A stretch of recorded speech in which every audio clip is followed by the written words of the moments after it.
एक ऐसी खबर के साथ जिसने फिलहाल सियासी गलियारों में इस वक्त सुर्खियां बटोरना शुरू कर दिया है।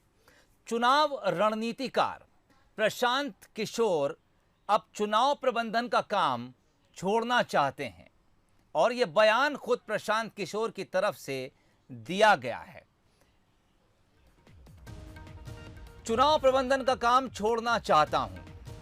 पश्चिम बंगाल चुनाव परिणाम इस वक्त लगातार सुर्खियां बटोर रहे हैं। तृणमूल कांग्रेस आगे चल रही है, ममता बनर्जी सरकार बनाती नजर आ रही हैं, लेकिन इस बीच रणनीतिकार और ममता के लिए इस साल पश्चिम बंगाल में चुनावी बिसात बिछाने वाले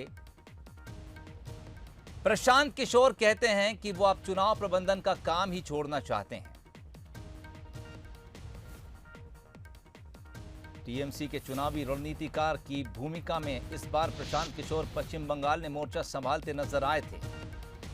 और ज्यादा जानकारी के लिए इस वक्त हमारे साथ न्यूज़ 8 शरद द्विवेदी जुड़ गए हैं। शरद जी, आमतौर पर यह देखा गया कि नेता ही चुनावी रणनीतिकार का काम पार्टियों के लिए संभालते थे, लेकिन शायद प्रशांत किशोर वो चेहरा थे जो एक गैर राजनीतिक हस्ती थे, लेकिन एक बेहतर चुनाव प्रबंधक के तौर पर जाने जाते थे। किस तरह इस खबर को, इस बयान को आप देखते हैं और क्या आपको लगता है इसके पीछे कोई वजह टाइमिंग को लेकर भी?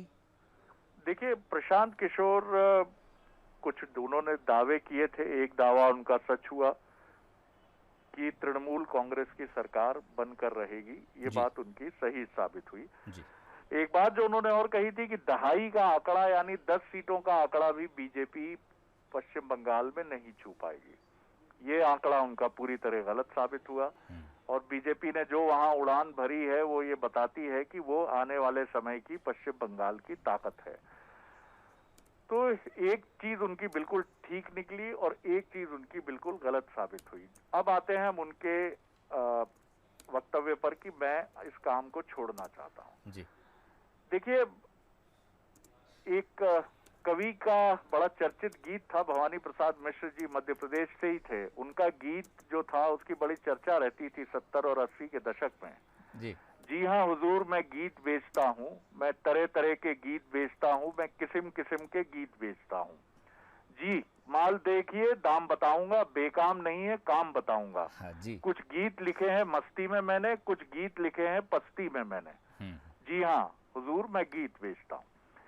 प्रशांत किशोर चुनाव की रणनीति बेचते हैं। कभी उन्होंने बीजेपी को बेची, कभी कांग्रेस को बेची और अब तृणमूल कांग्रेस को बेची।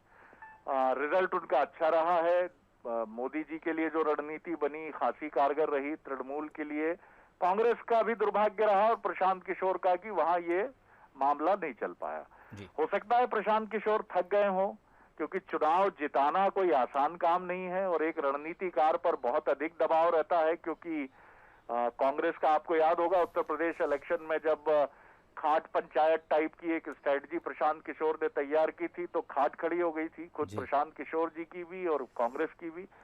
तो हो सकता है प्रशांत किशोर थक गए हों वो तनाव और दबाव झेलते झेलते, क्योंकि जब आप किसी की रणनीति पैसे लेकर तैयार करते हैं तो वो आपको अपने एम्प्लॉय की तरह घड़ी घड़ी घंटी बजाकर बुलाएगा ही जी। और एक राजनेता जब घंटी बजाकर आपको बुलाएगा तो पूछेगा, मिस्टर प्रशांत किशोर क्या कर रहे हैं आप?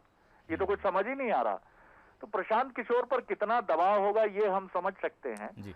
प्रशांत किशोर जरूर रिटायर हो रहे हैं, उनकी कंपनी रिटायर नहीं हो रही है और वो मुझे लगता है काम करती रहेगी। तो एक चुनावी रणनीतिकार का राजनीतिक वक्तव्य भी हो तो कोई आश्चर्य नहीं सोहेल जी। ठीक, बहुत शुक्रिया तमाम बातचीत के लिए। प्रशांत किशोर कई राजनीतिक दलों के लिए चुनावी मैनेजमेंट का काम संभाल चुके हैं। कभी कांग्रेस के लिए, समाजवादी पार्टी के लिए भी काम कर चुके हैं और अब तृणमूल कांग्रेस के लिए बंगाल में मोर्चा संभाले थे। दो तरह की बात उन्होंने कही थी। एक तो ये कि उन्होंने टीएमसी की सरकार बनने का दावा किया था और साथ ही बीजेपी के लिए कहा था कि दहाई के अंक में सीटें नहीं जीत पाएगी। फिलहाल प्रशांत किशोर अब ये कहते हैं कि वो अब राजनीतिक प्रबंधन का काम छोड़ना चाहते हैं। तमाम लोगों की नज़र इस खबर पर बनी हुई है। आगे क्या कुछ अपडेट इस खबर से जुड़ा रहेगा उस पर हमारी नज़र भी बनी रहेगी।